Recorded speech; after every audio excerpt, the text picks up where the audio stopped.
The long hand is pointing straight up, so it's something o'clock. And the short hand is pointing to the 10. 10 o'clock on the rocket clock.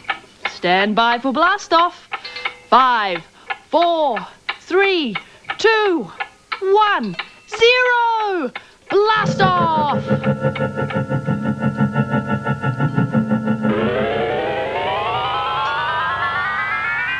And behind the clock, a koala sitting in the branches with a baby on her back.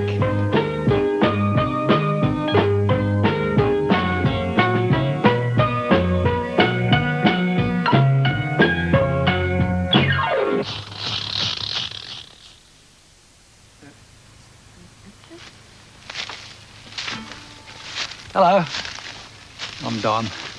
I'm going to tell you a story today about a koala family. Koala and her family lived high in a gum tree, eating fresh green leaves all day long.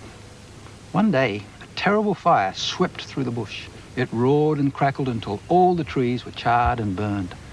Koala and her family just managed to escape in time, but now had to find a new home. Koala and her family searching for a brand new tree, a tree that they could call their own, a place to call their home.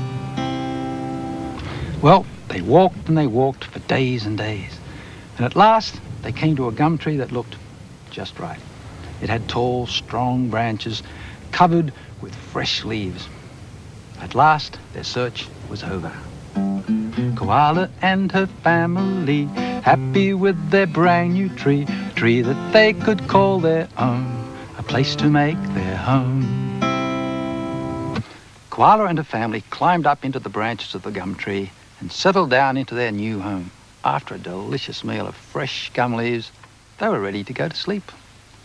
Koala and her family went to sleep in their brand new tree, a tree that they could call their own, a place to call their home. But just as they fell asleep, Koala and her family were woken up by a terrible shrieking noise that came closer and closer till it was right above their heads. Terrible shrieking and jabbering went on all night long. Koala and her family, wide awake in their brand new tree, so much noise they could not sleep.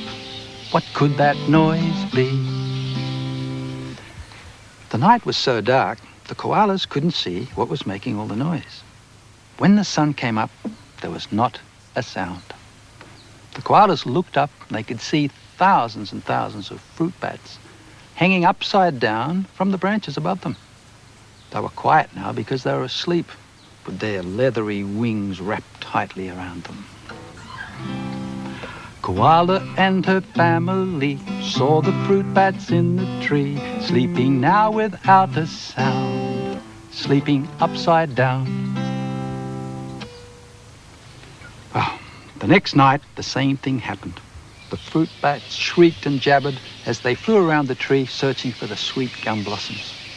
It was the same the next night and the night after that.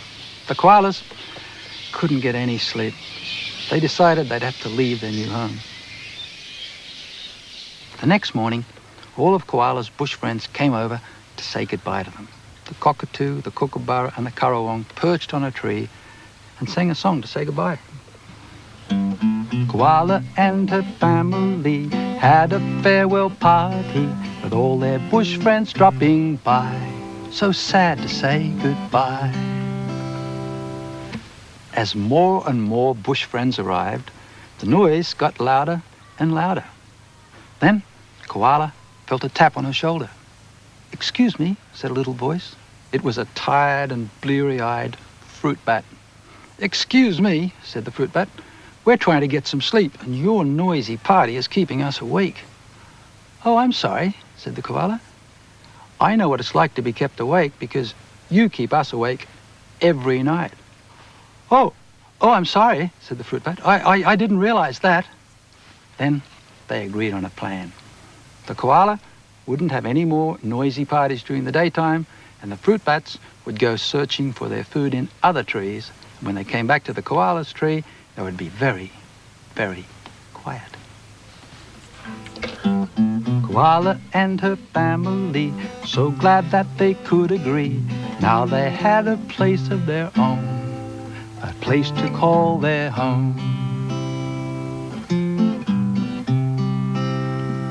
That's the end of the story.